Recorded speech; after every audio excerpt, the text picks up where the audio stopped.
හිතා farm garden එකේ ඒක එහාට වටරවල තියෙනවා. උසාවිලා වටරවල. එතන ඉඳන් මෙතෙන්ටද මේ පාර. අනේ වටේ එන පාරක් වෙනසක් තියෙනවද නැද්ද?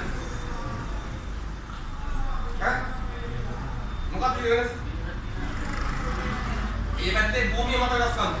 කඳු පල්ලම් තියෙනවා. වංගු තියෙනවා. මෙතන මොකක්ද? දෙලින්ම තැන්න කට උත්තරක් නැහැ. තැන්න ගියර් මාරු කිරීමක් ගොඩක් අවශ්‍ය වෙන්නේ නැහැ. නමුත් වාහන වැඩි. වාහනවල තියෙන ක්‍රියාකාරකම් අනුව ගියර් එක මාරු වෙන්න ඉඩ කරන්න වෙනවා. ඒ පාරේ ගියර් මාරු කරන්න භූමිය මත ලොකු වෙනස් වීම නැහැ. මේ වටවුන් දෙක අස්සේ. පොඩි වංගුවක් දෙකක් තියෙනවා. ඒ වංගුව දෙක අනුව ගියර් මාරු කිරීමක් සමහර විට අවශ්‍ය වෙන්න ඉඩ තියෙනවා. ඒ ඇරෙන්න හොඳට මතක තියාගන්න මේක භූමිය මත වෙනස් වීම ගොඩක් නැහැ. ඔය තැන දෙක තුනක පොඩි කොටක් තියෙනවා. නමුත් අපි නාගත්තේ වටවුන් දැන් මේ කවුද දෙන කඳු පල්ලම් වංගු හඩම් ඒ වගේ. එනම් මේ ගියර් මාරු කිරීම තීරණය වෙන්නේ ගියර් මාරු කිරීමක් තීරණය වෙන්නේ භූමිය මත සහ භූමිය මත සිද්ධ වෙන ක්‍රියාකාරකම් මත. ළමයි කිය ඔළුවට ගන්න. භූමිය මත සහ භූමිය මත සිද්ධ වෙන ක්‍රියාකාරකම් අනුවයි ගියර් එකක් චේන්ජ් වෙන්නේ. යන්න බැයිද පුළුවන් කියලා තීරණය වෙන්නේ. දැන් මම කියනවා යන්න බැරි නිසා ගියර් මාරු කරන්නේ. ගියර් මාරු කරන්නේ ඇයි?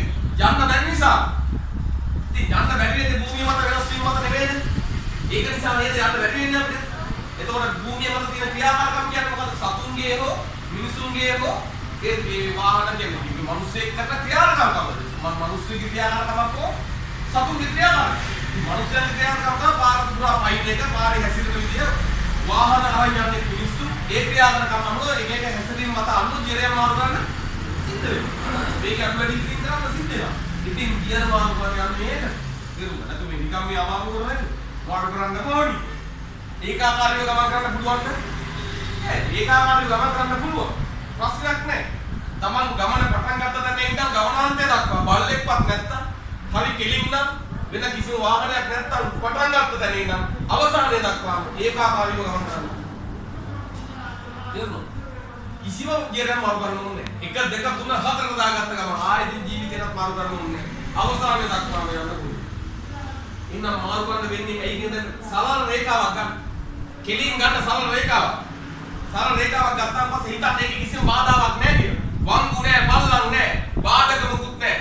මෙතන පටන් ගත්තා නම් අවසානයේ දක්වාම අනිවාර්යෙන් පළවෙනි ගියර් මාරු කිරීම ටික විතරයි. මොකක්ද? 1 2 3 4 5 දැම්මා. ආයෙ ගියර් මාරු කිරීමක් නැත ගමනාන්තය දක්වාම යන්න පුළුවන්. ඇයි එහෙම වුනේ? භූමිය මත කිසිම ප්‍රශ්න නැහැ. භූමිය මත මුකුත්ම පල්ලම් කඳු මොකුත් නැහැ. වංගු නැහැ. මිනිසුන්ගේ සතුන්ගේ ක්‍රියාකාරකම් නැහැ.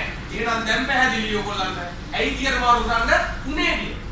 ඇයි ගියර් මාරු කරන්න ඕනේ නේද? දැන් කියන්න පුළුවන්. ටක් ගාලා. ඇයි? අනිවාර්යෙන් භූමිය මත තියෙන වෙනස් වීම මත සතුන්ගේ හෝ මිනිසුන්ගේ ක්‍රියාකාරකම් වල මත ඒ අනුව අපිට ගියර් මාරු කරන්න තියෙනවා. මොකද ඒ අවස්ථාවට ගැලපෙන පරිදි ගියර් එක තෝරන්න. තේරුණාද? හතරවෙනි ගියර් එකේ ෆීල්ඩ් එක යන්න පුළුවන්ද තවම නැද්ද? බෑ. දැන් තේරුම් ගන්න. ගියර් එකකට තියෙනවා වේගය. යම් කිසි ගියර් එකකට තියෙනවා යන්න යා යුතු වේගය. ඒ වේගය මත යා යුතු ස්ථාන තීරණය කරන්න. තේරුණාද? අන්න එහෙමයි ගියර් මාරු කරන්නේ.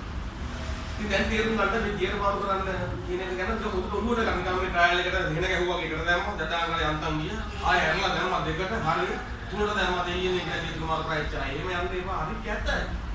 ගියර් ලස්සන මාරු ආයෙ බලන්න මම ආයෙ මාරු යුතුද ගියර් එක. මොකක්ද ආයෙ කරන්න ඕනේ කොහොමද? දැන් බලන්න නැත්නම් ගියර් තුන මාරු උඩ කරලා අවසානයේ දක්වාම එනවා. හරිම කැතයි.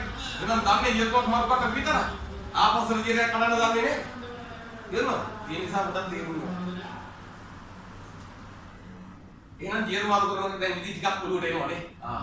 මේක තමයි ගියර් එක මාරු කරන්න උනේ කියලා දැන් පොඩ්ඩක් ඔළුවට එන්නේ. මට දැන් කියන්න.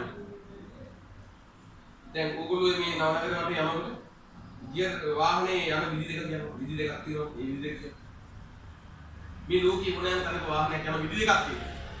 මේ ලෝකේ ඕනෑම වාහනයක් මහ පොළොව මත යන ක්‍රම දෙකක් තියෙනවා. ඒ ක්‍රම දෙක මොකක්ද? එක්ක හයියෙන් එක්ක හෙමින්. ඔච්චර. වෙන ක්‍රම නැහැ.